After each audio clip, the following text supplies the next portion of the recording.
cristão, casado e pai de 4 filhos, fundador do Grupo Lausdeu, mentor e palestrante, há mais de 16 anos transformando vidas através de consultorias e mais de 40 mil horas de estudo, consolidou seu conhecimento em diversas áreas, incluindo planejamento estratégico, gestão de pessoas, marketing e desenvolvimento de negócios, nutrição esportiva, neurociência e inteligência emocional combinando com princípios cristãos. Hoje, como apresentador do Lausdeu Podcast e imagem e semelhança do Criador, eu sou o Anderson Florenzano. Fala galera, Anderson Florenzano aqui para mais um Lausdeu Podcast. Galera, antes de mais nada, quero agradecer nossos amigos, nossos padrinhos, nossos patrocinadores oficiais, pessoal do Icabank. Galera, hoje eu tô aqui com ele na minha frente, tá? Eu ia falar tudo sobre ele aqui, mas eu vou deixar pro cara se apresentar porque é muita coisa. O currículo do cara é absurdo de grande.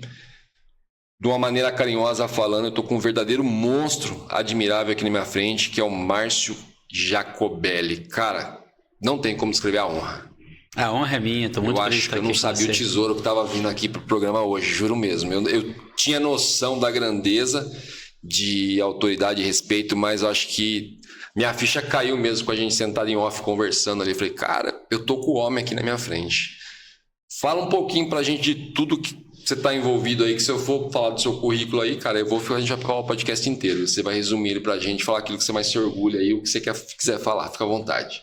Legal, primeiro uma honra estar aqui com você. Obrigado. Mesmo, feliz, parabéns pelo trabalho. Muito obrigado. Eu acho que a sua jornada já mostra o quão sério você leva esse assunto, né? Quando você fala de empreendedorismo, quando você fala de espiritualidade, quando você fala de reforma do ser em si. Isso me deixa muito feliz, porque eu tenho encontrado muitas empresas, né? Hoje eu sou conselheiro empresarial, eu sou empresário e tenho uma holding de negócios que atua em alguns segmentos específicos, né? Mas hoje eu faço isso, mas como foi a minha jornada, né? De lá até aqui. Eu tenho 55 anos de idade e eu comecei a trabalhar com 13 anos de idade com carteira assinada.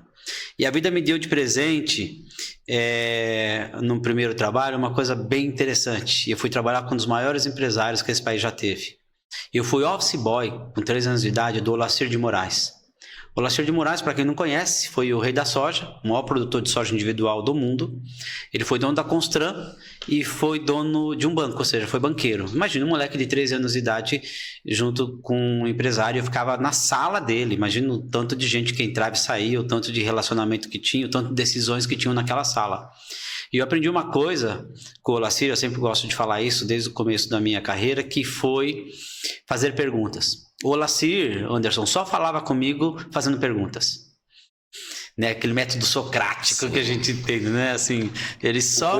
Como diz Pablo, né? Ele só fazia perguntas. E eu, cara, por que ele não fazia uma afirmação me ajudando a construir um pouco da minha vida profissional? Eu estava iniciando minha vida profissional, office boy, já tinha contato na época de talão de cheque, né? Eu já tinha esses contatos com empresários que iam para reunião, políticos.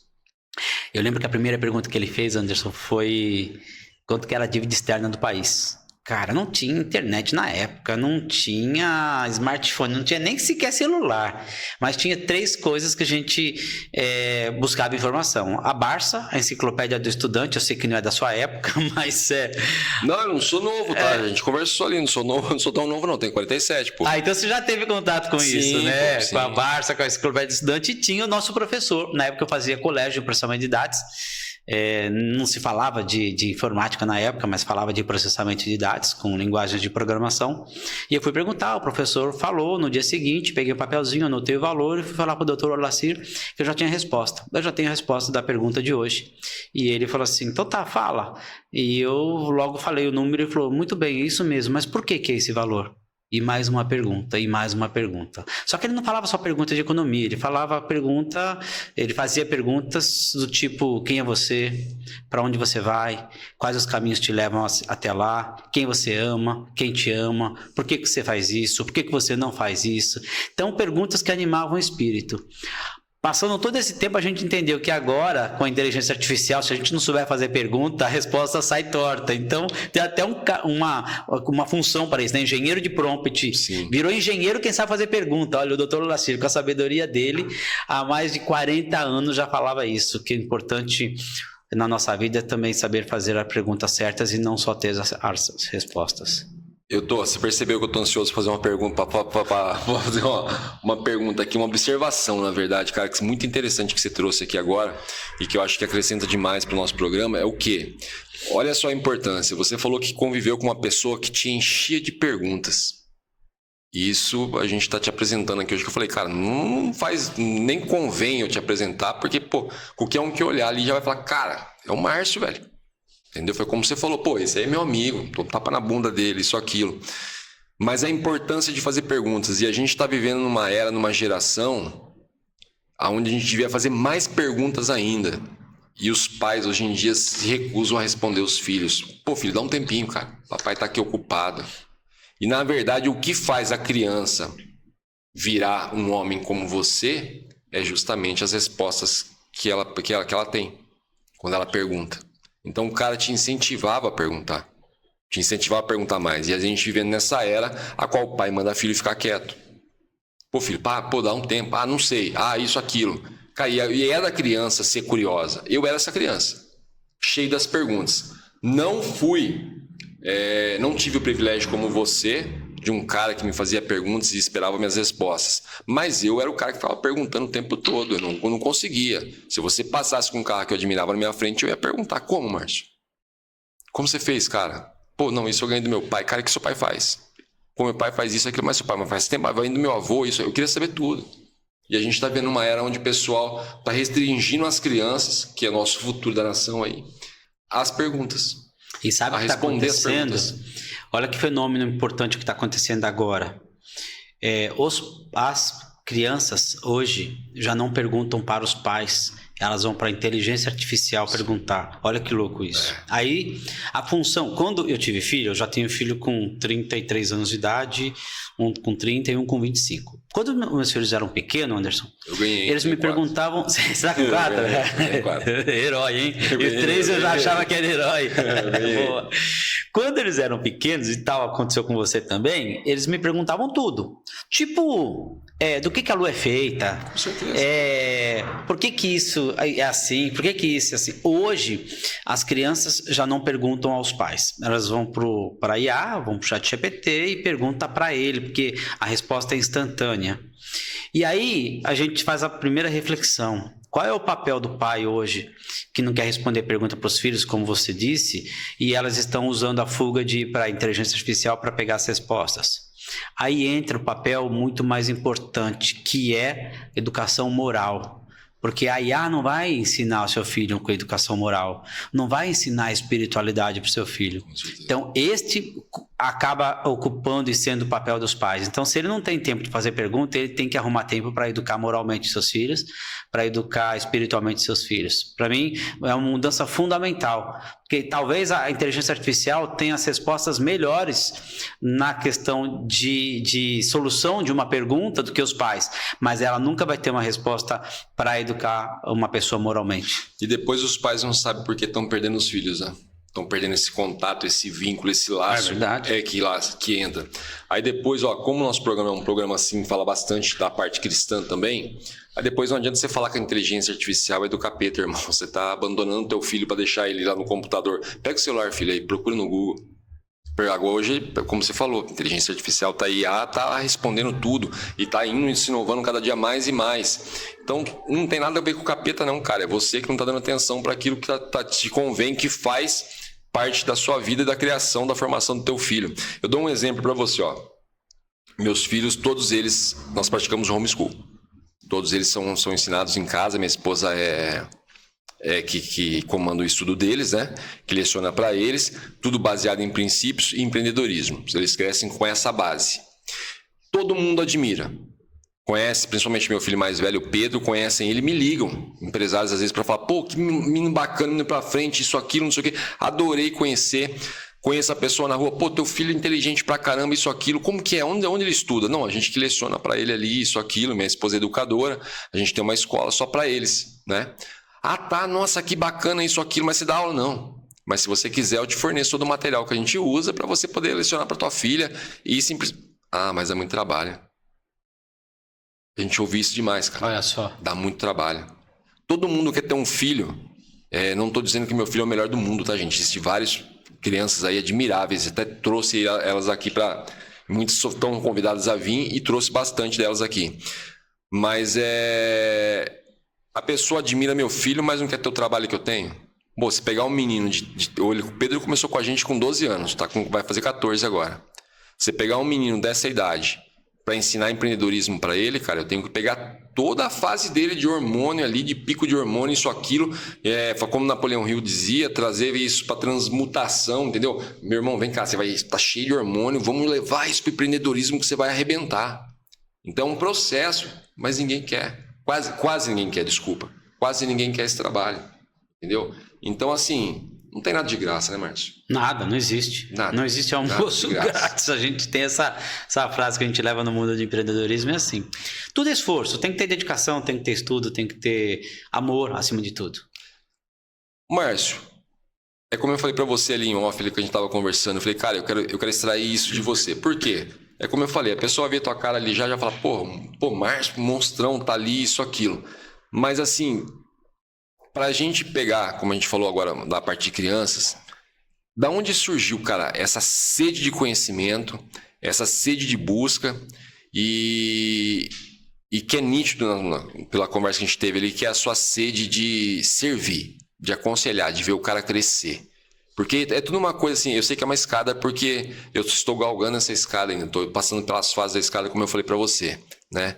Não tenho ainda a autoridade que você tem, mas eu sei que é uma escadinha que a gente tem que ir galgando. E eu vi ali, cara, já te admirei de caras por 3, 4 palavras que você me falou ali, onde eu vi simplesmente amor no que você faz, aí depois que você veio ainda me cumprimentou, falando, não, eu tenho que me divertir, é isso, aquilo, isso aqui.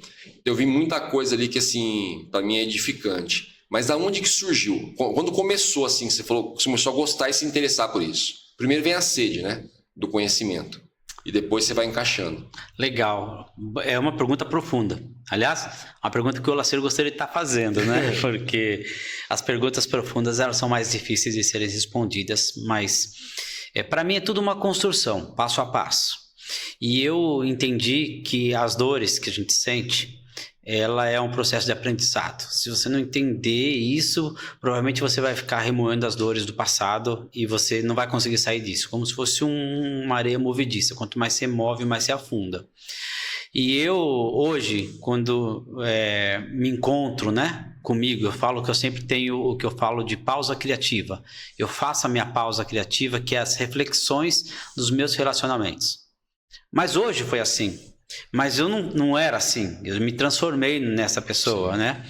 Eu lembro que no início, que foi a sua pergunta, eu era um cara de 20 anos de idade, que era considerado um cara muito inteligente, que sabia já o valor dos relacionamentos, e ocupei o cargo numa empresa com 20 anos de idade de gerente de uma área de processamento de dados, que era uma área nova. Então, imagina, uma área nova, com um cara novo, gerenciando uma série de pessoas. Isso subiu um pouco na minha cabeça. E não tinha uma estrutura para aceitar isso, porque eu não estava nem sendo aconselhado com isso. Na época, com 22 anos, já tinha 2 imóveis, carro 0 km, que era difícil pra caramba ter carro 0 km naquela época. Já tinha um recurso financeiro legal. E aí me tornei uma pessoa arrogante, me tornei uma pessoa prepotente. Quem nunca? Achando que eu era o cara. Imagina, de 20 a 21 anos de idade, eu me encontrava, sou o cara. Mas... como tudo, a vida vem para nos ensinar. E eu pedi a conta de onde eu estava, abri um negócio, eu falei, se eu não vou trabalhar para os outros, se eu posso fazer sozinho, não vou enriquecer o outro, se eu posso enriquecer sozinho. E esse egocentrismo ampliou em mim. Mas tudo era um processo que eu tinha que viver. Resultado, só para resumir, o começo foi um pouco doloroso. Eu já tinha 2 filhos, foi doloroso.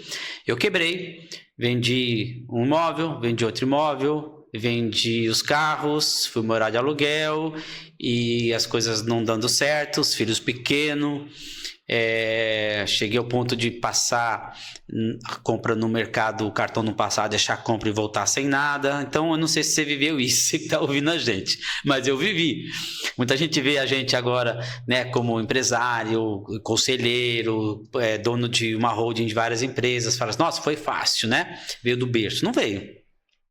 E ainda mais com essa responsabilidade, quebrei e a vida me ensinou que esse não era o caminho. O caminho do ego, o caminho do egocentrismo, o caminho de ser arrogante. E aí voltei a procurar emprego. E quem tem competência se estabelece. Logo eu estava estabelecido. Demorou 1-2 anos para trauma, mas o trauma de quebrar uma empresa, não sei se você já quebrou, mas assim... Você está contando minha história, que eu estou ouvindo você está contando minha história, cara. Tô falando sério. Quando você quebra... quando você quebra, você tem um aprendizado. Eu penso assim, ó, Anderson, na minha vida é assim, todo mundo que aparece na sua vida, ele é seu treinador. Com certeza. Todo mundo. Até aquela pessoa que você não gosta. Até aquela pessoa que você fala assim, cara, mano, que difícil. Normalmente é dentro do seu familiar tem essa pessoa. Lá na sua família tem essa pessoa. Você fala, meu Deus, Natal vou ter que ver essa pessoa. Oh, meu Deus, tem aniversário de fulano, vou ter que ver essa pessoa. Ele está sendo um treinador para você. Você só tem que entender o que ele precisa treinar você. O que você precisa ser treinado. Às vezes é um chefe difícil, às vezes é um cliente difícil, às vezes é um amigo que te enganou, às vezes, não importa o que seja, mas todo processo que ele não está saudável e você entende que Deus quer te ver saudável em tudo, né? No sentido de fazer você uma pessoa melhor, ele usa dessas coisas para que você cresça. Eu cresci muito mais na dor do que no prazer, do que na vitória. A vitória a gente comemora e reflete pouco, a dor a gente reflete muito e pouco comemora. Então, eu adoro resolver problemas, daí vem a minha aptidão de ajudar empresários a resolver problemas, mas eu não alivio eles das dores. Então, o que eu às vezes aponto o erro e falo, ó, cuidado, tem uma armadilha lá, você cai se você quiser, tô te avisando, desvia dela. Eu costumo fazer isso também. E assim, é orientação, é aconselhamento. E tem ajudado, graças a Deus, muitas empresas nisso. Tem uma frase que eu gosto muito quando você fala de... Eu dou muitas palestras, palestras no Brasil inteiro, no mundo todo. E quem está com o microfone na mão tem o poder de às vezes... influenciar as outras pessoas que estão ouvindo. Mas a influência, quando eu falo, é pouca perto da influência do que eu faço. Eu falo que o mais importante é você exercitar e não só falar. E tem uma frase de São Francisco que eu gosto muito de falar, que ele diz assim, saia por aí espalhando o evangelho de Jesus. E se for muito necessário, use as palavras. Então a gente faz com exemplo. Minha vida foi um exemplo para mostrar para outros empresários que eles não precisam ter o exemplo da dor que eu tive para eles crescerem como eu cresci, mas que eles possam também ter as suas respectivas dores para entender que as dores que eles possuem são dores de crescimento. Com certeza, sempre tem um aprendizado. Eu estava ouvindo você falar e eu falei, caraca, o Márcio está contando a minha história. Eu quebrei por arrogância. Eu não sei, como você falou, você era muito novo, né, cara, quando você conquistou esse patamar. A mesma coisa aconteceu comigo. Minha primeira empresa, eu era muito novo e eu tinha aprendido que todo rico era arrogante. Meu pai falava muito isso. E aí eu falei, então quer dizer, eu quero ser rico de qualquer jeito, então eu vou ser arrogante. E aí Deus me derrubou lá de cima, pôs eu lá embaixo de novo, para eu aprender a subir, seguindo princípios e abandonar a arrogância e o ego. E mediante a isso, eu ia te pedir, eu pediria para você, com mais autoridade do que eu, deixar um conselho para os jovens que estão começando aí em relação a essa questão da arrogância e do ego. E ao mesmo tempo, uma virada de chave muito bacana que você me deu, cara, ali, sentado ali, aqui você complementou ela agora de novo, quando você estava falando, cara, a gente aprende com todo mundo.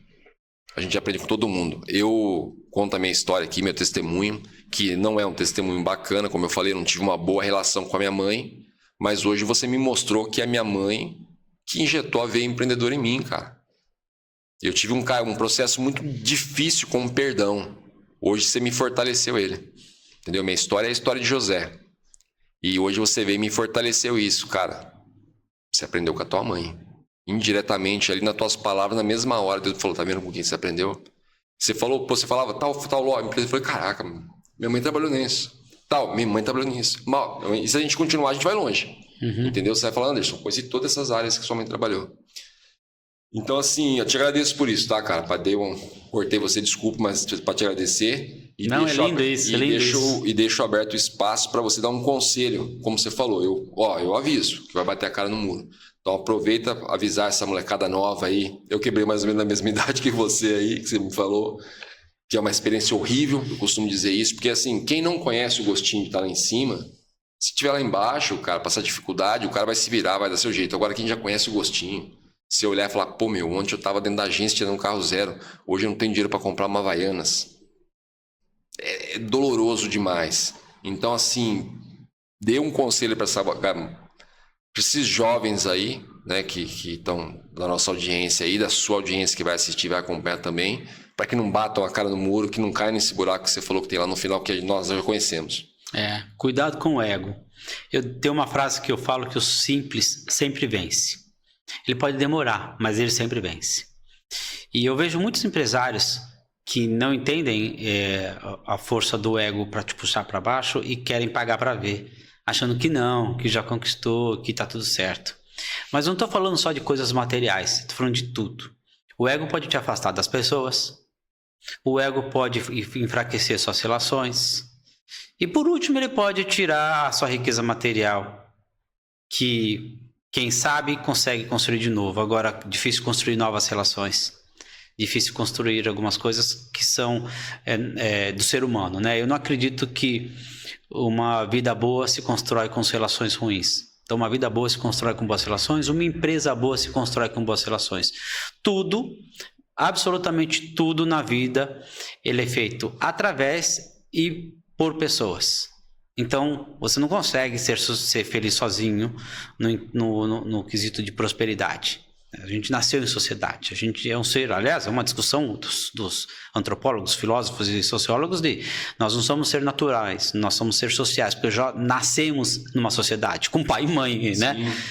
Então, agora, sendo direto para o jovem, o que eu falei no meu primeiro livro, que falava sobre a disciplina de execução. É você fazer o que tem que ser feito. Não é porque todo mundo está fazendo o que é certo, não é porque ninguém está fazendo o que é errado. Então, faça o que tem que ser feito de uma maneira ética, de uma maneira que vai te fazer orgulho você fazer aquilo. Agora, a disciplina é muito importante, mas tem algo que vence a disciplina. Olha que interessante, que vai estar no meu próximo livro, que é a ambiência. Se você estiver no ambiente errado, a disciplina vai vencer você. Então, eu brinco assim, Anderson. Se você fala assim, eu quero emagrecer, né? Um exemplo. Eu vou ser disciplinado. Eu vou melhorar minha alimentação. Eu vou fazer exercício físico, porque o meu corpo é meu templo, né? O espírito que habita nele, ele precisa ter um templo físico, né? Que é o templo saudável. E aí você decidiu, quero emagrecer. Só que você, na geladeira, deixa um bolo, um brigadeiro. Lá no caminho até a cozinha, você deixa um doce, uma bala. Aí você deixa o açúcar do lado. Aí você, em volta, no seu ambiente todo, propício para você consumir produtos que não são legais. Você pega aquele refrigerante que a gente sabe que não é bom para a saúde. Você pode ser mais disciplinado, a pessoa mais disciplinada do mundo. Uma hora você vai escorregar. Vai. Uma hora você vai falar assim, esse brigadeiro não vai. Então, assim, quer você que está começando agora, você que acha que é super disciplinado, acha que está no caminho certo, cuida da sua ambiência. Com quem você anda, quem está te jogando para baixo, quem está te jogando para cima. Sabe aqueles... Tem um capítulo no grupo do Guilherme Benchimol, na raça, Guilherme Benchimol, fundador da XP, e ele fala que ele falou que teve um momento no capítulo do livro dele que ele escreve, o título é O Fim do Clubinho. Ele acabou com o clubinho da vida dele. E o que era o clubinho? São aqueles amigos que ele continuava a se relacionar e que mandava pornografia para ele e que só falava de coisas fúteis, só ficava falando um mal do outro, falava mal de fulano, só enviava meme. Que tipo de coisa ele podia tirar de benéfico num grupo como esse? Ele teve que parar e falar assim: pessoal, adoro vocês, amo vocês, mas não vou viver com vocês. Não tem como. Porque o ambiente de vocês não está fortalecendo onde eu quero chegar. Ele tinha um objetivo, quero chegar aqui. E aí ele teve que encerrar o clubinho. Muita gente, quando eu falo isso, fala assim: ah, mas aí é mascarado, você começa a ganhar dinheiro, você começa a deixar os amigos para trás. Se é amigo, ele vai te acompanhar. Sim, ele vai querer crescer também, pô. Ele vai crescer também, ele vai estar no seu ambiente. E se você está no ambiente certo, a chance de você crescer e com os mesmos objetivos dos amigos que você for fazer novos pela jornada, mais chance você tem de fazer a diferença na vida das pessoas. O fim do clubinho não significa ser mascarado ou abandonar quem teve com você na infância. Não tem nada a ver com isso. Aliás, pelo contrário, o que eu sempre faço. Eu oro por eles, mas eu não consigo andar com eles se eles não conseguirem evoluir. Nós somos seres que precisamos de evolução. Então, assim... Nascemos para isso. Eu dei vários conselhos ao mesmo tempo, mas são coisas que me ajudaram no meu estado hoje com 55 anos de idade. E eu falo isso para os meus filhos e falo para as pessoas que eu amo. Tenha disciplina de execução, mas antes da disciplina, cuide do ambiente onde você está. A primeira coisa que eu aprendi no coach, quando eu comecei a estudar, que eu falei para você, e faz tempo isso, foi uma frase que é muito repetida: você é as 5 pessoas que você mais convive. Você é um reflexo das 5 pessoas que você mais convive. Até quando a gente comentou sobre o Wendel ali, o Wendel falava muito isso também, entendeu? E foi uma das primeiras coisas que eu ouvi, foi justamente isso. Depois eu ouvi uma frase do Paulo Vieira que eu repito, e nossa, cara, já fui tão crucificado por isso, mas eu repito, que é a questão: cada um tem o que merece. Você falar para qualquer um, para ela vai ser dura essa frase, mas se ela analisar isso, cara, quando ele disse isso, a primeira coisa que eu falei, caraca, mano, que cara duro, né? Quando eu comecei a analisar, eu falei, ele tem toda a razão. Tem né? razão. Ele tem toda a razão. Hoje, que eu falei para você que eu sou um leitor nato da palavra, eu gosto de ler a palavra e trazer a sabedoria da palavra ali, eu vejo o quanto ele tem razão nisso. Porque não tem como você plantar o abacaxi e colher um morango. Então, se você está colhendo abacaxi, irmão, é o que você merece. Se você está morando numa casinha só de um cômodo ali, passando sufoco, é o que você está merecendo no momento, mediante o que você está plantando. Ah, é o karma. Não tem nada a ver com karma, é você. Para que esse negócio é o karma, é não sei quem. Tem hora que o pessoal você começa a jogar tanta culpa em Satanás ali que dá. Pô, tem hora que Satanás olha e fala, cara, isso não tem nada a ver comigo. Pô, é autorresponsabilidade, como diz esse amigo meu que eu disse para você que mora perto de você ali. Ele sempre fala isso, ele sempre repete isso. Autorresponsabilidade, Anderson. Tá sem grana na carteira? A culpa é sua. Quando eu aprendi isso, eu escolhi a profissão de vendedor. Foi quando eu aprendi. Foi daí que eu virei empreendedor depois. Mas eu escolhi a profissão de vendedor. Porque falaram para mim o seguinte. Quando eu fui ver a profissão de vendedor, quando eu fui ver o emprego de vendedor, me falaram, se você vender bem, você ganha bem. Se você não vender nada, você não ganha nada. E a culpa é de quem? Sua. Eu falei, beleza. Cara, foi aí que eu aprendi a autorresponsabilidade. E as pessoas fogem disso, né? Foge, muito até fácil você... É o vitimismo, né? Que assola muitas vezes.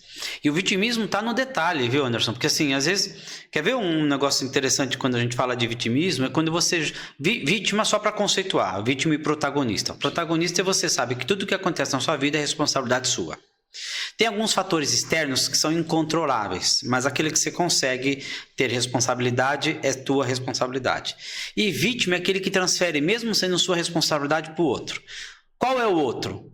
O governo, o fulano, o beltrano, o tributo, Deus. Tem gente que joga a responsabilidade para Deus, assim. E nos detalhes mora o vitimismo.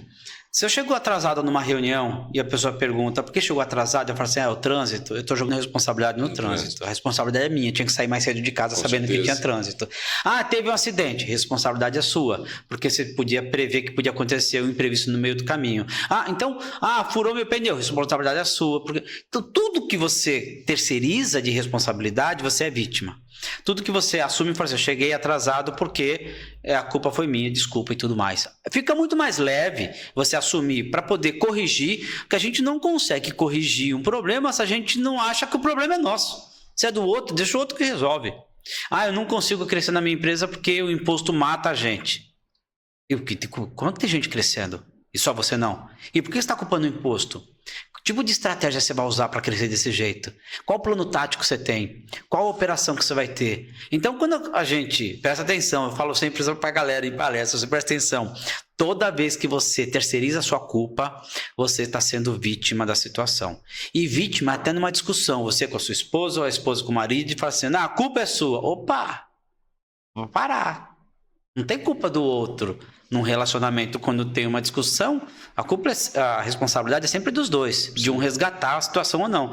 Então, cuide disso, de entender que toda vez que você terceiriza a responsabilidade, você está sendo um vitimista, e o vitimismo, para mim, hoje, é o câncer da humanidade, porque a gente encontra muitos empresários, muitos estudantes, muitas pessoas que estão num processo em declínio e continuam sendo vitimistas. Aí cabe você entender, porque assim, eu não acredito, honestamente, que ninguém muda ninguém. A gente tem a única responsabilidade de mudar a gente. O máximo que eu posso fazer é criar um ambiente para outra pessoa mudar, mas eu não posso motivar ela. Me chamam e falam assim, você dá uma palestra de motivação? Eu falo assim, não dou. Por quê? Porque eu não tenho capacidade e competência de motivar ninguém. Porque motivação, por princípio, é de dentro para fora e não de fora para dentro. O máximo que eu posso fazer é criar um ambiente para você falar, ufa, estou motivado. Porque se eu fizer de tudo, você não vai conseguir ser motivado se você não quiser. Sim, se você não tirar isso lá de dentro.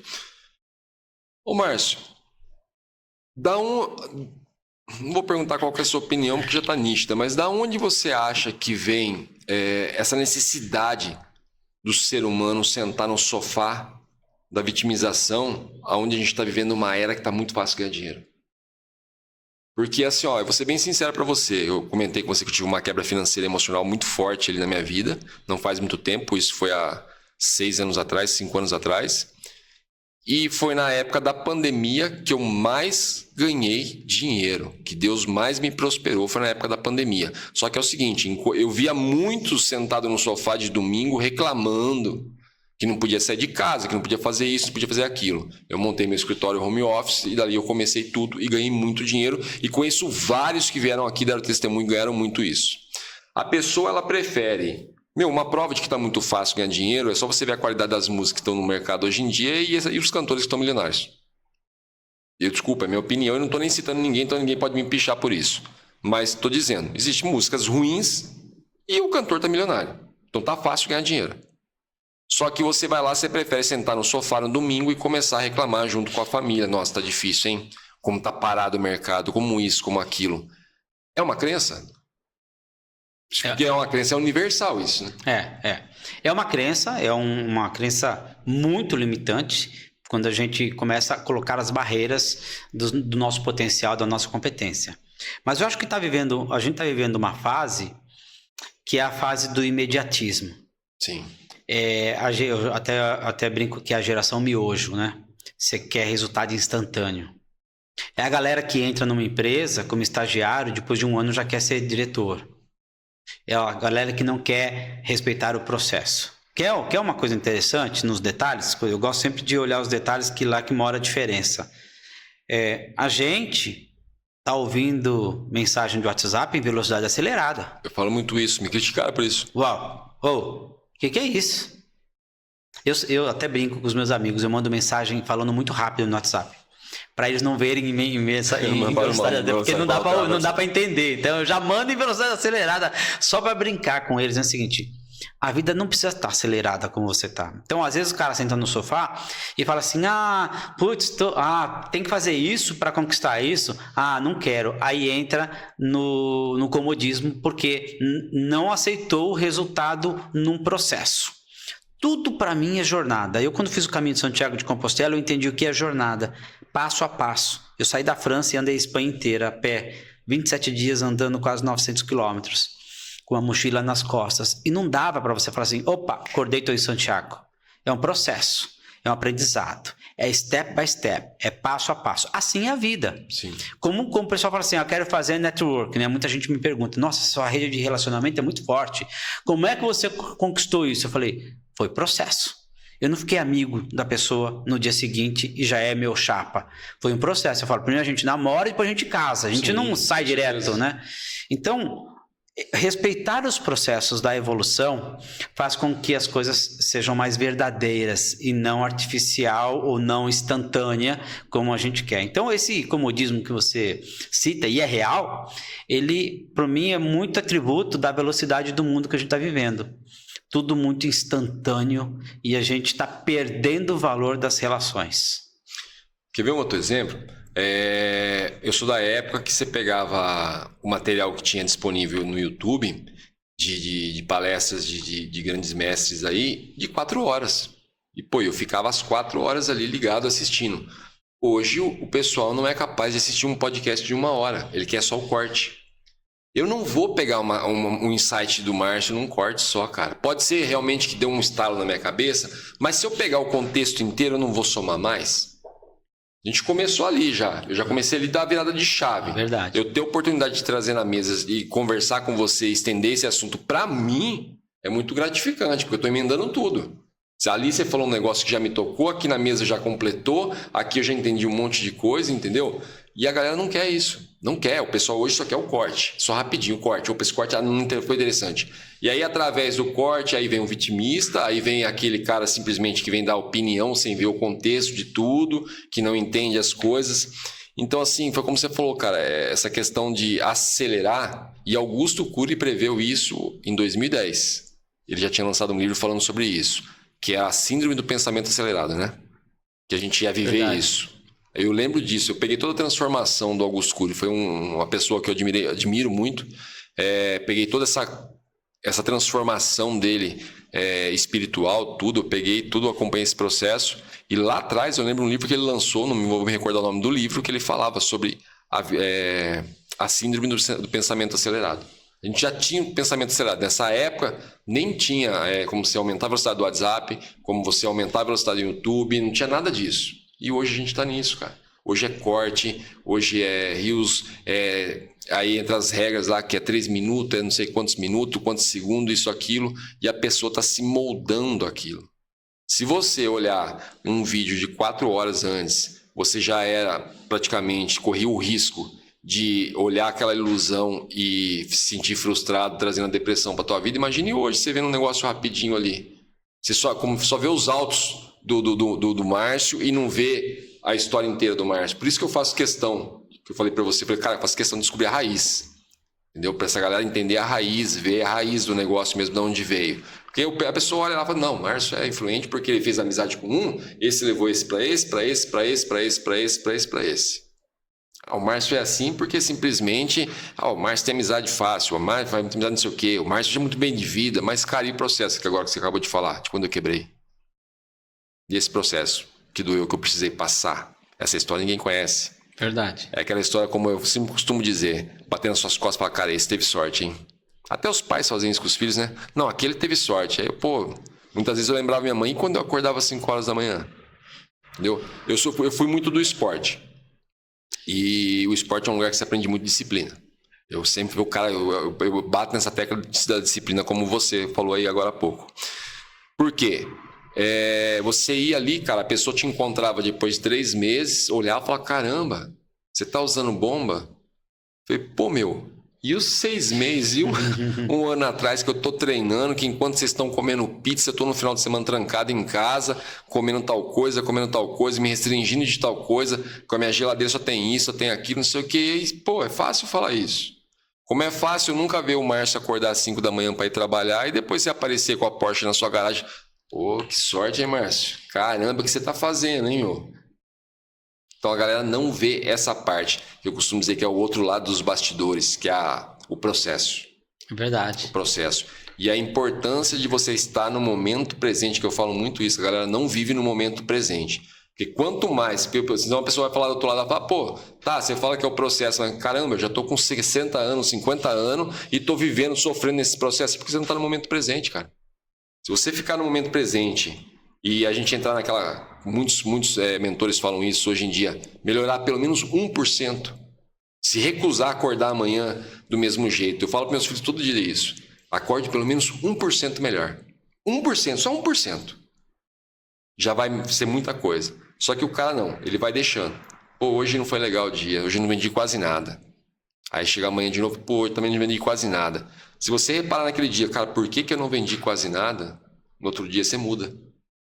Ó, não vendi quase nada porque eu acho que esse jeito que eu falei não deu certo. Nós fazendo isso no momento presente, sofremos, quebramos, como você falou, a gente acontece de quebrar, porque eu tive a minha primeira quebra. Eu fiquei muito atento a tudo, mas não significa que eu não tive a segunda, porque eu tive. Eu tive a segunda também, entendeu? Não sei se aconteceu com você, mas comigo aconteceu. Aí você fica mais atento ainda, entendeu? Quanto mais presente você tá, menos riscos você corre. E mais você aprende. E mais você aprende. Uma questão que você falou, que eu até achei muitas pessoas, eu vejo muitas pessoas falarem isso, né? Você vai ficando mais velho, você vai ficando mais chato. Não tem nada a ver com idade, cara. Tem a ver com questão de consciência, né? Porque se for ver dessa forma, eu com 25 anos já era um chato do caramba. Já era velho pra caramba. Porque eu era chato. Eu sou aquele cara que, aquela conversa de será que vai chover hoje, Anderson? Você perde na hora. Eu viro as costas, saio andando.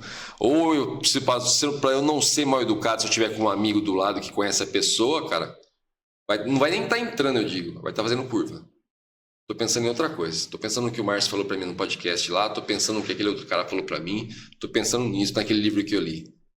Eu não gosto dessa questão de perder tempo. E a pessoa fala, você tá ficando velho, tá ficando chato. Não curto perder tempo.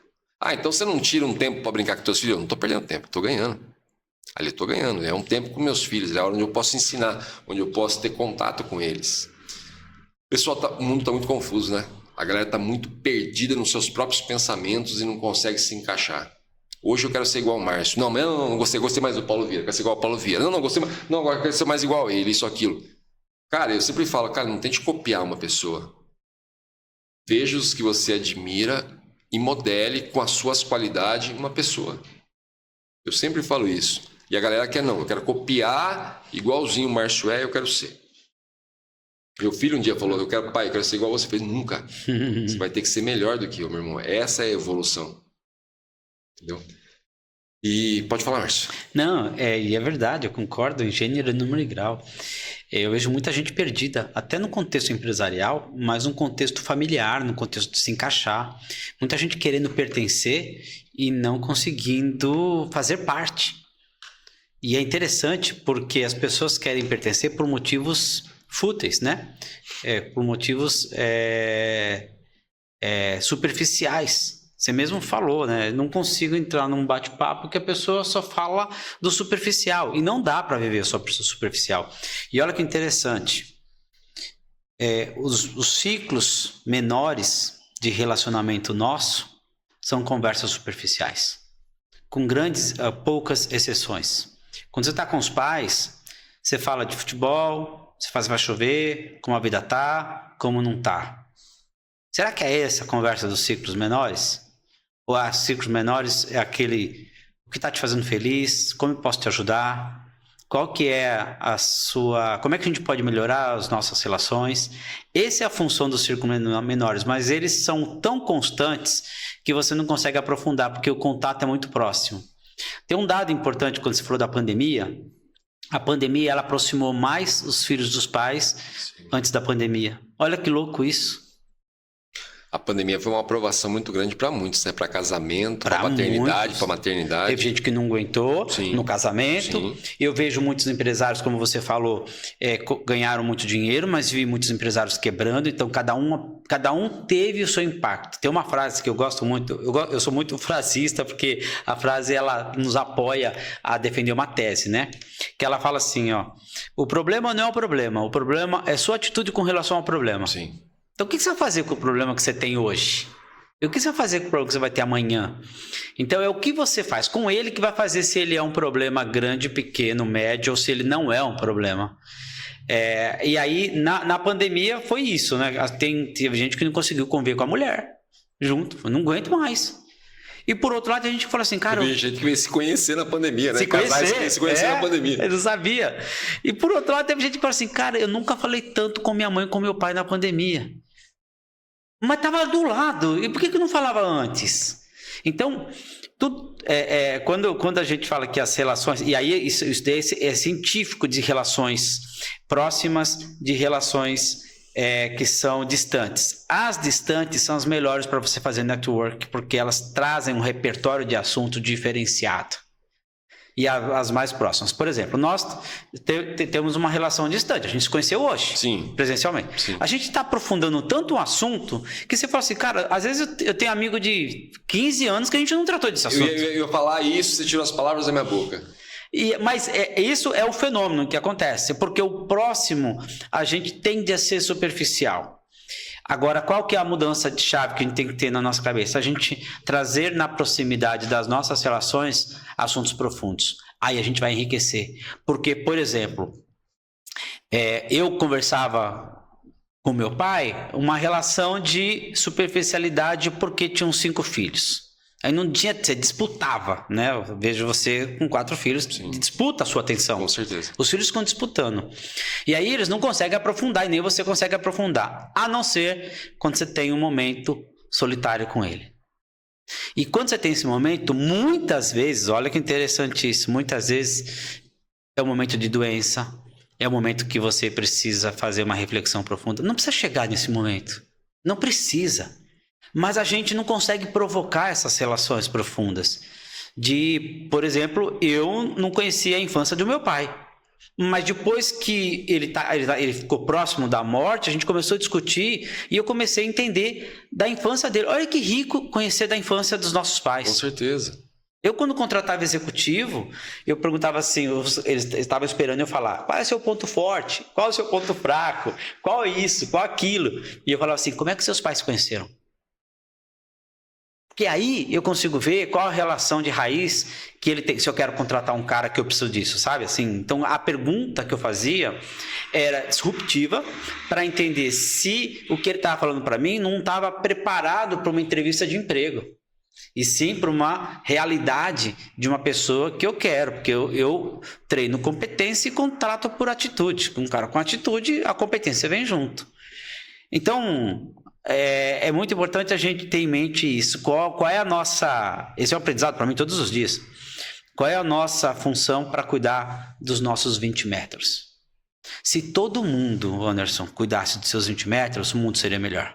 O problema é que tem gente que não cuida dos seus 20 metros, aí você, Anderson, tem que cuidar. Eu, Jacobelli, tenho que cuidar. Porque tem gente que não cuida. Imagina se você esticar os seus braços e falar assim, todo mundo quer que eu consiga cuidar. E sou cuidado também. Porque no fundo, todos nós queremos ser amados. Com certeza. Com certeza. Essa questão que você falou é uma questão muito interessante, né? Tem pessoas que você conhece... É como você conhece aquela pessoa naquele dia e fala, cara, parece que eu conheço você há anos. E tem amigos que você conversa com ele uma vez... Você tem essa sensação de que conhece ele há anos, vocês podem ficar 10 anos sem se ver, que quando vocês se encontram, pela profundidade do assunto daquele dia, aquela amizade é gostosa. Acrescenta, chega e acrescenta. Vocês chegam cheios de sede, de curiosidade. Eu quero saber, Márcio, me conta, como, e você com a mesma coisa. Não, como você, como. E tem pessoas que convivem o dia inteiro juntos e não conseguem ter essa profundidade. É como você acabou de falar. É verdade. Às vezes a gente convive com os pais e não tem profundidade. Eu fui filho de pais ausentes. Morei na casa de pais ausentes. Moravam dentro da mesma casa, frequentavam os mesmos cômodos e eram ausentes. Por quê? Aquela história de perguntar, agora não. Espera, para. Não, depois eu respondo. E foi como a gente começou assim, né? Dizendo, Cara, a importância do responder a criança, o como. A criança nasceu para ser curiosa, ela acabou de chegar no mundo. Cada dia ela descobre uma coisa. Eu saí de casa hoje para vir para cá para gravação e a minha filha está sendo preparada para vir fazer parte da nossa equipe. Ela está sendo preparada, ela faz parte do projeto Crianças Empreendedoras também e a gente está preparando ela. Só que quando eu fui sair de casa foi muito engraçado, porque eu vi ela e vi o meu filho de 5 anos sentado no computador do lado dela. E aí eu perguntei o que estava acontecendo, a mãe, minha esposa chegou e falou, ele só respondeu assim, você vai empreender com o papai? É eu que não vou ficar parado, eu também quero aprender para eu poder empreender. Os dois fizeram, um segundo podcast que a gente fez aqui, foi os dois que fizeram juntos. Legal. Que eles juntos, eu ensino eles a empreender, eles que, como que eu falo? O mais velho é o que sai à frente nas vendas, né? E eles dois que organizam tudo pro mais velho. Então, quer dizer, eles querem todo dia empreender. Só que é o seguinte, faz uma pergunta, que aquela pergunta, pô, filho, que pergunta besta, não. Deixa eu responder, filho, não é assim. É assim, assim, assim. Entendeu? Então, isso você vai criando aquela seed, você vai criando uma geração melhor. Antes de você chegar aqui, eu tava olhando ali no Instagram e eu acabei passando ali tava vendo uma questão da nossa página ali e eu acabei vendo uma postagem do Felipe Tito, de uma coisa que ele tava falando. Tive com eles no final de semana. Verdade? Lá em Porto Alegre, lá em uma cidade chamada Santa Rosa. Eu palestrei no evento que ele tava lá e a gente esteve junto lá. Ele falou uma coisa muito bacana, mas muito massa mesmo. Porque acontece, ultimamente nesses dias aí, né, nesses últimos dias, tá uma repercussão gigantesca em cima desse bebê reborn, das pessoas estarem pegando os bebês e levando no pediatra, na doença das pessoas, isso aqui. Ele falou, gente, vamos ver os dois lados. Vamos pensar o seguinte, e se essas pessoas, ao invés de estar com esse bebê reborn no colo ali, e levando no pediatra, e dando comida e trocando fralda, tivessem reproduzindo, o que seria da geração futura que vai substituir a gente?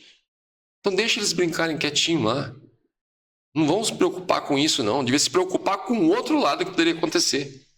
E eu olhei e falei, cara, eu não pensei desse lado. Eu seria um cara que ia criticar também. Falei, pô, quanta babaquice. Apesar que eu não fico muito reparando nesse tipo de coisa, não vejo. Mas se eu visse, eu ia falar, quanta babaquice. Mas se você souber olhar dos dois lados, você olha e fala, cara, ainda bem que tá com um bebê no colo de brinquedo. E não de verdade. Cada ponto de vista é a vista de um ponto.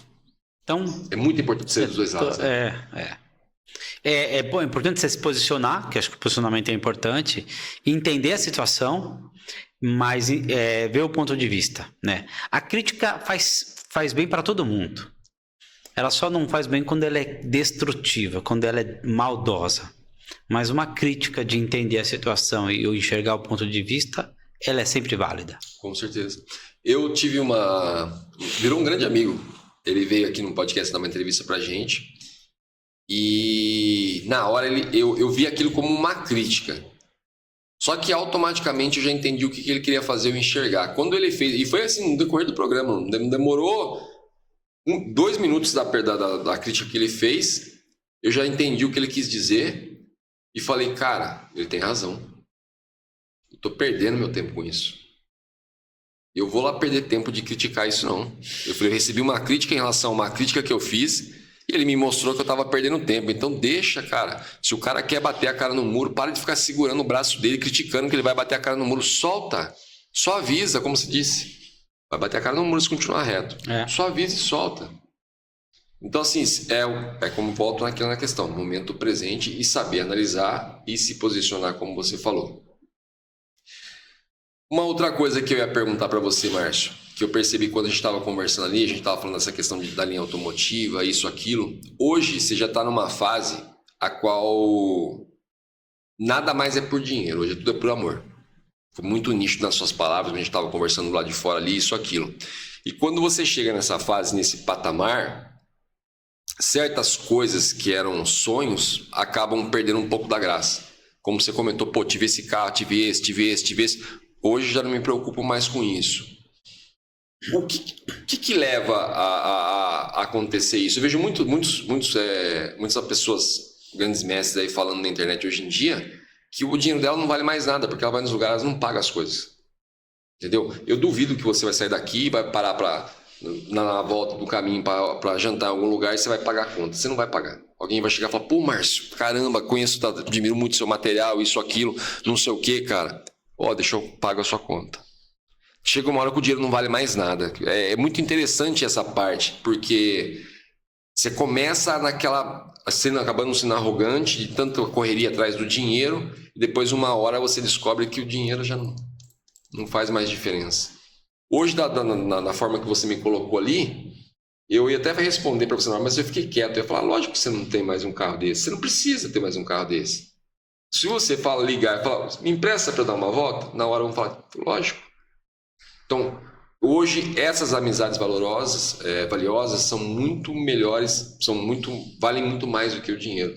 Como o tempo que eu vinha descobrir no decorrer dos meus tombos, que o tempo é a coisa mais importante da face da Terra.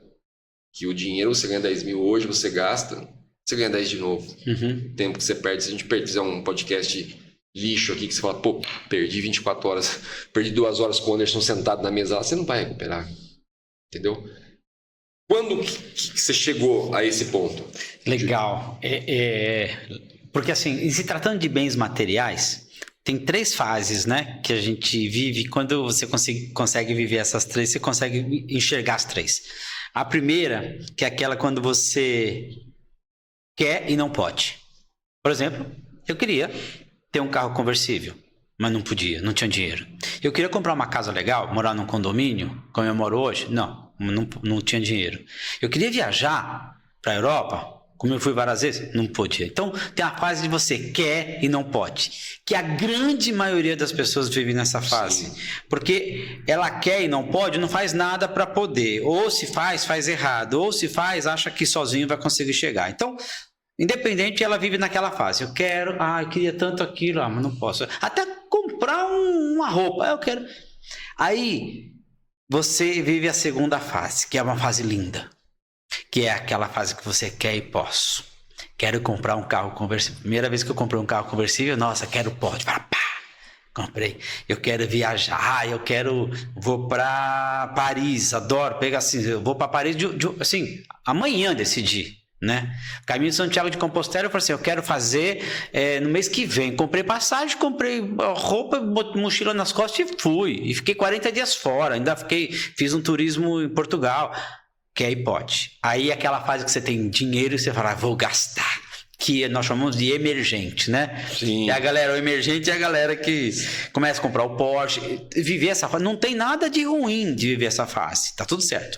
Mas que é essa fase. E essa fase é muito boa. Quando você começa a querer e poder.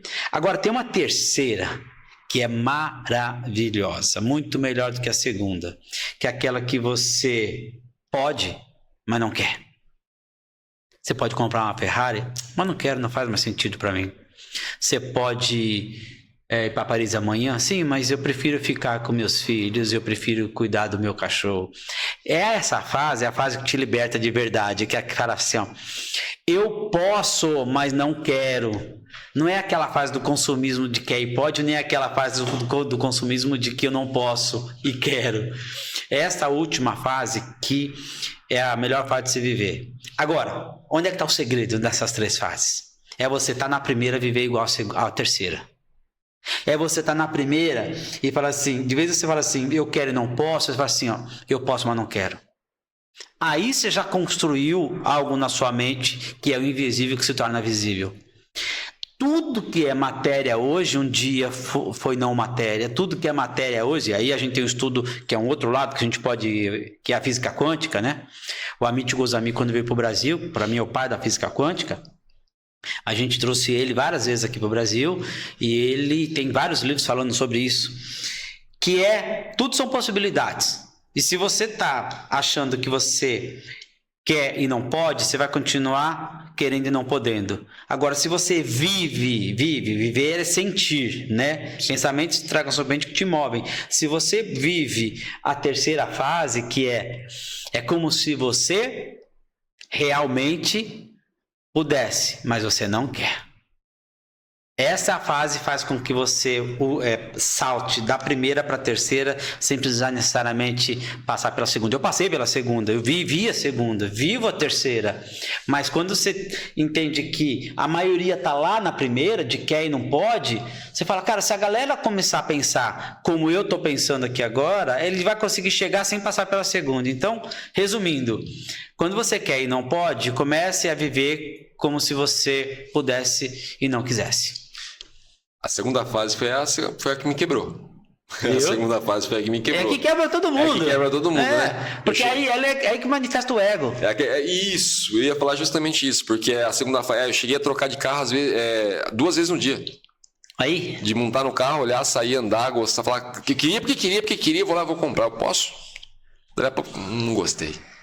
Não gostei. De acabar de sair com o carro da concessionária, falar, cara, esperei tanto tempo pra pegar, não gostei. E na verdade não é que eu não gostei, o carro era bom. Quem estava sendo chato, arrogante, era eu. Foi essa fase que me quebrou. Essa fase que é o perigo, que é onde o ego reina, onde a arrogância vem de uma tal maneira de você entrar na concessionária e falar, nossa, mas você acabou de comprar, cara. Posso te dar uma dica? Você vai perder dinheiro se for comprar outro, não interessa. Não tô ligando para isso. É essa fase que quebra, mas a gente precisa passar por ela às vezes. Se puder não passar, foi como você falou. Viver a primeira, passa de uma forma moderada. E você sabe de uma coisa que eu aprendi? É bem legal que você falou, porque as nossas decisões de compra, ela tá mais para aliviar uma dor do que para ter prazer. Quase sempre. Quase sempre. Eu diria que a gente não tem nenhum dado científico, mas eu quero arriscar que quase 90% das chances seja verdade. Aí a pessoa me pergunta e fala assim, mas aquele cara que compra um Porsche para ter prazer. Eu falei, será que não é para aliviar a dor do ego dele, para mostrar para a família, para o vizinho, para os amigos que ele alcançou sucesso? Será que não é isso? Vai no fundo para saber qual a real necessidade dele comprar aquilo. E aí a gente começa a entender que tudo que a gente hoje usa e compra é para aliviar uma dor. Agora você tem que descobrir qual dor é essa. E se você não tiver uma boa explicação para você mesmo, você faz caca. Aí é uma hora que você faz caca.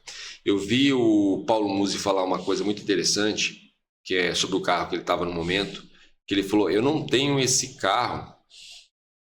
A gente sabe que, lógico, tem, como você acabou de falar, tem uma dor ali por trás. Mas ele já não vê mais o carro como uma questão de, tipo, tô me mostrando porque eu tenho esse carro. Toda vez que eu olho para esse carro, eu lembro simplesmente uma fase, o quanto eu tive que suar para chegar a ter esse carro. Só que tem muitas pessoas que como você falou, eu tenho porque eu quero simplesmente, eu nunca pude. Como o emergente com 60 par de tênis, centopeia. O cara, mas é porque quando eu era criança eu não tive a oportunidade de ter um tênis. Tá, cara, quando eu tinha 16 anos eu não podia ter um carro, porque às vezes eu vou ter 60 na minha vida. Analisou o egocentrismo dele. Não podia ser criança com aquilo, por que não dou 60 pares para as crianças que, como você foi, que não podia ter? Então, cada um canaliza para onde quiser. É justamente isso. Só que a questão é aquele tal do negócio, que acaba virando... Você precisa ver até onde vai isso, né? Porque muitas vezes isso acaba virando uma doença. Você olha assim, é como a minha mãe era essa pessoa. Minha mãe era uma pessoa que ela comprava coisa que ela não sabia nem para que servia. Ainda mais os meses que eu falei para você que ela trabalhou. Mas por que você comprou isso? Não sei nem para que serve. E o que você vai fazer? Eu vou guardar, achei bonito. Mas mãe, não é porque quando eu era mais nova eu não podia comprar. Agora que eu posso. Tá bom. Só que é uma questão que assim, você fica pegado, né, cara? Então quanto mais desapego você puder ter na sua vida, melhor. Você saber que você pode, como você acabou de falar. Eu vi essa frase que você me falou agora de uma maneira diferente que o próprio Paulo Vieira falou uma vez, que era a questão do quê? É de você ter os recursos, mas ele estava, na verdade, sugerindo um esporte, falando sobre o filho dele que lutava boxe. Né? Que o filho dele estava sofrendo muito bullying na escola, ele colocou o filho dele no boxe e o filho dele parou de sofrer bullying na escola. Só que ele falava todos os dias pro filho dele que ele não deveria agredir ninguém de graça para isso. E aí ele explicou, mas pai, por que? Se eu tô treinando e a pessoa fazia isso comigo, por que agora eu não posso revidar? Porque na verdade não é você revidar, é você saber que você tem recursos para revidar se precisar e não precisar usar. Boa. Isso é perfeito. Boa. Isso é perfeito. E você colocou isso agora, na hora que você colocou, eu já lembrei. Falei, cara, é isso mesmo. É você saber que você tem tantos milhões. Pô, poderia comprar um jato, mas eu não quero um jato, não. Não preciso. Mais fácil eu alugar um jato, você usar 2, 3 dias. Não, você vira o Anderson, compra uma moto e deixa a moto de vitrine para virar cartão de visita. Era mais fácil ter pagado um famoso para fazer uma propaganda para mim. Você acaba vendo isso. Boa. Márcio, uma pergunta, cara, que eu te observei desde a hora que você chegou até aqui, agora eu estou observando e estou curioso para perguntar. Como chegar a esse ponto de equilíbrio que você chegou hoje em dia? Onde você vê uma espiritualidade bacana, onde você vê uma questão de conhecimento da ciência bacana, leis do universo bacana, tudo alinhadinho, cara, como eu vejo. De repente você fala, não, Anderson, não estou alinhado assim, desse jeito que você está pensando, não. Mas a visão que você trouxe para mim hoje, olhando, conversando com você, foi uma visão assim de alinhamento, a qual eu admirei e falei, cara, eu quero alcançar um alinhamento assim.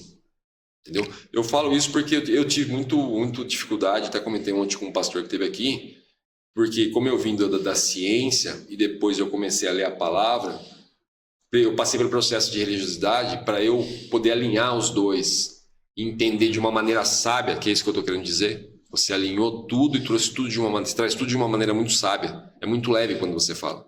Você fala assuntos que eu nunca conversei, que para mim fica muito leve a forma que você coloca. Como chegar a esse nível de alinhamento, cara? Vou falar como eu faço, como eu aprendi para ter esse tipo de serenidade em tudo, né? Eu faço primeiro a minha pausa criativa, que é um tempo para mim, só comigo, onde eu vou refletir as coisas que eu estou fazendo, se faz sentido ou não.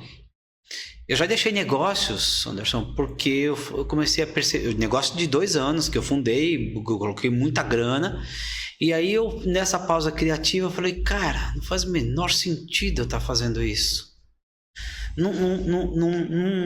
Não encontro um motivo por eu ter feito isso. Aí eu fui lá atrás, por que eu comecei esse negócio?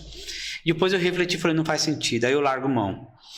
Por outro lado, tem negócio que fala assim, cara, isso está fazendo tanto sentido, porque eu tenho os 3 pilares que a gente estava conversando, que eu só entro num negócio, seja qual for ele, com os 3 pilares. E não tem ordem esses pilares. Não é primeiro um, segundo outro, terceiro. É como se fosse uma cadeira de 3 pés. Se faltar um, a cadeira cai, então eu não vou.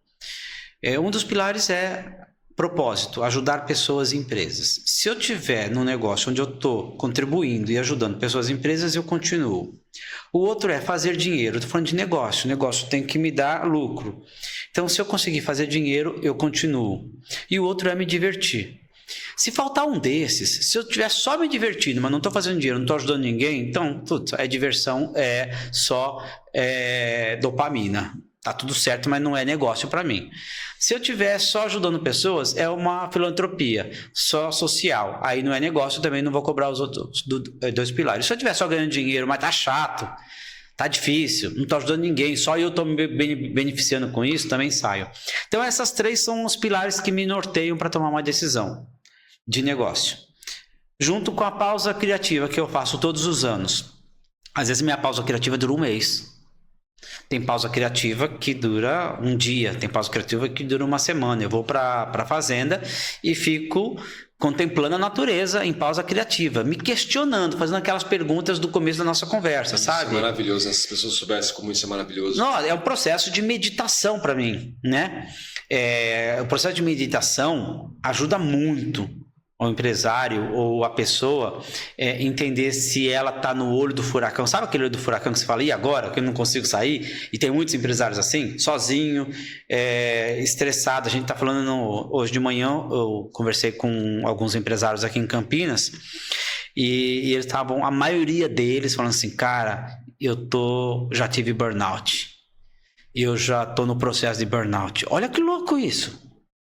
Aí eu entendo que o burnout, antes dele ser out, ele é on. Então é burn on, quando queima a primeira cabeça de palito de fósforo. Aí ele vai queimando. Se você não parar, ele vira burnout, porque ele vai acabar com você. E aí você pifa. E aí, para recuperar, 2 anos para você recuperar mentalmente, fisicamente. O burnout é muito severo, ele é muito nervoso mesmo quando ele chega. Então, empresária, o processo que eu escolhi, eu nunca tive processo de burnout na vida, nem acendeu para mim o alerta. Porque quando começou a pensar em tirar a faísca, eu já tomei a decisão para pivotar minha vida. Porque eu usei essa estratégia que eu estou contando para você. Estratégia de fazer sentido nesses 3 pilares e estratégia de ter a pausa criativa. E é sagrado, anualmente. Minha família já sabe. Minha mulher já sabe. Meus filhos já sabem. Então, eles sabem que eu preciso desse tempo para refazer. E não tem desculpa. Meus negócios já sabem. Você sabe que quando eu fui para... Só concluindo, né? Quando eu fui para Caminho de Santiago de Compostela... Eu programei para fazer 33 dias e fiz em 27, eu andei um pouquinho mais rápido. Mochila nas costas, dormindo em albergue, comendo comida de peregrino, não sabendo se ia conseguir encontrar para dormir o albergue, e estava tudo certo. Era a minha proposta. Cada dia dormindo num lugar e conhecendo muita gente, né? No mundo todo, chinês, holandês, americano, europeu, todo mundo. É uma delícia isso, mas sem privacidade nenhuma e conhecendo a Espanha a pé. Aí eu falava pra galera, eu fiz o Caminho de Santiago, eles falaram assim, eu imaginei que alguns iam fazer perguntas interessantes, mas 2 perguntas fundamentais fizeram para mim que não eram as perguntas que eu imaginava que as pessoas iam fazer. A primeira pergunta é, como foi a chegada? Ninguém perguntou da jornada, todo mundo quer só saber o resultado, a chegada. Foi lindo a chegada. Mas a jornada foi muito mais do que a chegada. E a segunda, muito importante, que ele fala assim, como é que você conseguiu ficar 30 dias fora do seu negócio? Aí eu falei assim, velho, eu vou dizer uma coisa, se numa vida inteira você não conseguir ficar 30 dias fora do seu negócio, tem alguma coisa errada ou com você ou com o seu negócio. E não falava mais nada. Olha que absurdo que nós chegamos. Numa vida inteira do cara, e quer saber mais? A maioria das pessoas falaram assim para mim, é meu sonho fazer o Caminho de Santiago e fazer o que você fez. Porque eu li Paulo Coelho e eu fiz isso, eu sempre ouvi falar, eu quero ter essa pausa criativa, é meu sonho, mas eu não consigo. Essa parte. Não é louco isso? O sonho da pessoa, ela não consegue porque começa a entrar de vídeo, se eu deixar o meu negócio, aí eu brinco com eles e falo assim, eu deixei o meu negócio com as pessoas, andou melhor do que se estivesse comigo. Então é uma crença limitante, um sistema de convicção que você tem que pode estar errado. Talvez seu negócio ande melhor se você tirar 30 dias dele, deixa para fora. Então você vê que numa única coisa, as pessoas... E eles continuam com esse sonho. Tem amigo meu que continua com o sonho e já morreu. Que tem de sonho enterrado no cemitério, né? Já ouvi muito essa frase. O que tem de sonho, de projeto, de vontade enterrado no cemitério. Isso que você falou assim é muito interessante, cara, essa parte. Eu tenho uma necessidade, o que acontece? Que é de ter o meu momento comigo, como você acabou de falar. Eu tenho essa necessidade de ter esse momento comigo. E às vezes eu posso parecer até chato. Aí você pergunta, pô, Anderson, mas como com 4 filhos, uma esposa, você conseguiu essa necessidade? Eu comecei a fazer o quê? Eu vi que era impossível acordar no mesmo horário que eles, porque eu tenho que ter uma pausa para colocar toda a minha cabeça no eixo, para começar a funcionar e virar aquele cara agradável para ir receber as pessoas. Caso contrário, esquece. Aí eu comecei a acordar às 5 da manhã. Todo mundo acorda às 7, eu acordo às 5. Eu tenho 2 horas só com você. Só comigo. É isso aí. Porque o que o ser humano mais detesta fazer, não, a maioria do ser humano mais detesta fazer hoje em dia, mediante ao andar da carruagem que a gente se vê na internet, tudo quanto é lugar, é o quê? Ficar sozinho com ela mesma. Cara, eu vejo isso, eu desacredito. Da pessoa, eu passo às vezes, nada contra, não, cada um com a sua vida, passo às vezes, vejo a pessoa ali encostada no boteco às 2 horas da tarde, depois eu passo às 10 e ela tá lá ainda. Aí foi trocando a roda de amigos e ela continuou sentada ali ainda. Eu falo, caramba, esse cara se odeia. Só pode, porque, tá, lógico, muitas vezes é legal você encontrar os amigos, colocar o papo em dia, conversar num jantar, ou na forma que ele tem ali de beber, de um drink, o que seja. Mas, pô, chega uma hora que você tem que ter você. Você tem que ter você, porque você tendo você, você vai conseguir ter tua família. Se você não ter, como eu falei, se eu não me preparar para ser um cara bacana, eu acordo um chato. Eu vou levantar 7 horas junto com todo mundo, mandando o filho calar a boca, ficar quieto, porque, pô, caramba, calma aí, eu preciso pensar. Então, cara, a responsabilidade é minha. Eu comecei a acordar mais cedo e adquiri essa necessidade de acordar às 5 horas. Eu posso dormir meia-noite, posso dormir 2 horas da manhã, que 5 horas eu acordo, vou ter meu momento comigo, nem que eu tenha que, na parte da tarde, tirar um cochilo. Mas eu quero ter esse momento comigo. De conversar, pensar, falar, pô, isso que aconteceu ontem não foi legal. Cara, ontem da forma que eu fiz, e pô, vou mudar um pouquinho aqui aquilo que ele falou. Você pode ter certeza que você vai sair daqui, ou o Anderson vai ficar amanhã, tá acordando às 5 para martelar tudo o que o Márcio falou ali. Entendeu? Boa. E eu fico, cara. A cada dia que passa, posso falar isso hoje, acho que eu costumo falar isso muitas vezes fora das câmeras, mas hoje eu posso falar. A cada dia que passa, eu amo mais meu trabalho. Porque, cara, você falou tanta coisa aqui, como essa questão do tempo de ficar com você mesmo, que você validou tanta coisa pra mim que você não tem noção. Quando você falou isso, na hora eu já me toquei. Falei, caraca, é minhas 2 horas. Feliz. O que ele tá falando agora é minhas 2 horas. Então, quer dizer, eu olho você ali onde eu falei, cara, você tem um nível de autoridade a qual eu admiro demais. Você olha e você fala, cara, eu quero alcançar também, quero ver, eu quero seguir o caminho, o passo que ele vê, onde tá as pegadas do Márcio para eu pisar também, conseguir atingir isso. E aí você pega e me traz uma questão que eu faço também, eu falo, cara, isso me valida demais. Eu sentei com muitas pessoas maravilhosas nessa mesa aqui para entrevistar e todas elas, posso dizer, todas me validaram alguma coisa que eu olhei e falei, cara, que massa. Que legal. Falei, que massa, que bacana. E hoje você me deu o privilégio de me validar e até reforçar uma questão que eu apanhei muito na vida, que foi a questão do perdão. Mas hoje, vendo que eu mais aprendi do que eu tinha para perdoar, me validou bastante isso também, me fez crescer demais. Hoje eu posso dizer que eu ganhei mais um ano aí. Eu estava com 47, fiz 48 hoje, pelo menos um ano aí eu ganhei. Feliz com isso. Fico muito feliz. Márcio, se deixar, meu irmão, eu vou sugar você aqui até 10 horas da noite. Agora a gente virou amigo, então cara, me coloca à disposição do que você precisar. Estou muito honrado de estar aqui mesmo. Obrigado pelo convite. Eu falo que foi deucidência, né? Não existe coincidência na vida. Então, sempre. O tempo deu. O momento deu, foi um papo muito agradável. Você é uma pessoa que está fazendo a diferença na vida de muitas pessoas, né? Gratidão, cara. E que você continue essa jornada com os filhos em casa, com os mentorados que você tem muito, com os seus negócios e me colocar à disposição, estou de pé e a ordem aqui para te ajudar no que você precisar. Cara, a honra foi toda minha. Assim, foi muito grande mesmo a honra te receber aqui. Tá, foi como eu falei para você, eu sabia que eu estava recebendo um monstro aqui, falando de uma forma carinhosa.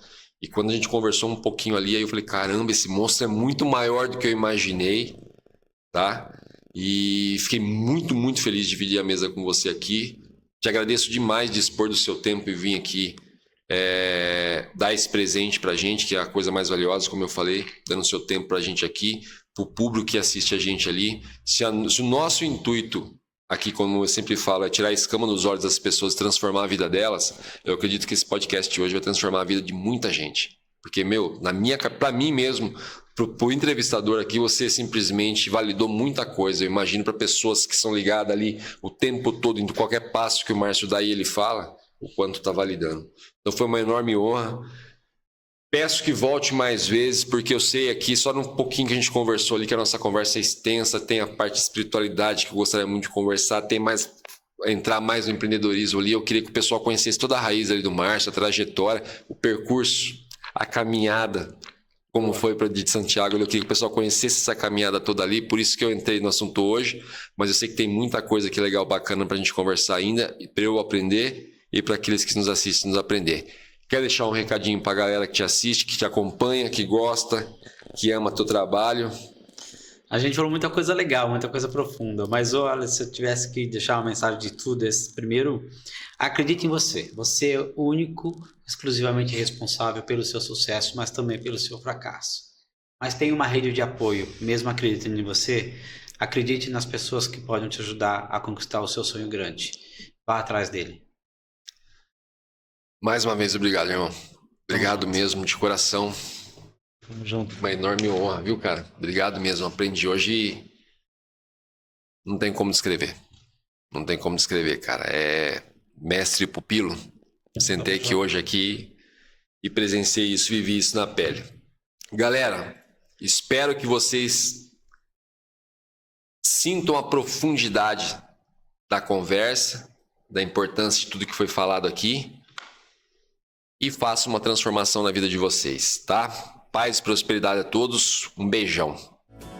Diante do trono, Senhor, quero levar meu sacrifício de louvor, as minhas mãos levantar.